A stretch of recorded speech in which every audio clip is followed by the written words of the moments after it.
Hail Mary, full of grace.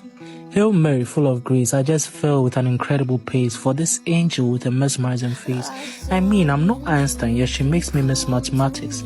The addition, subtraction, more together her body's exploration.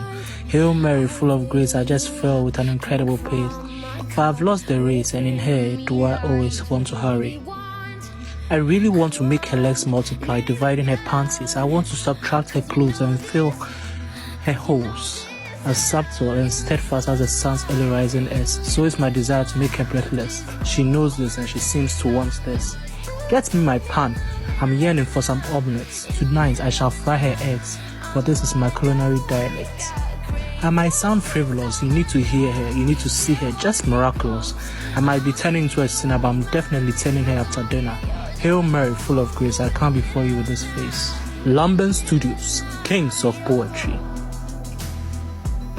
Charles the Lambent Writer.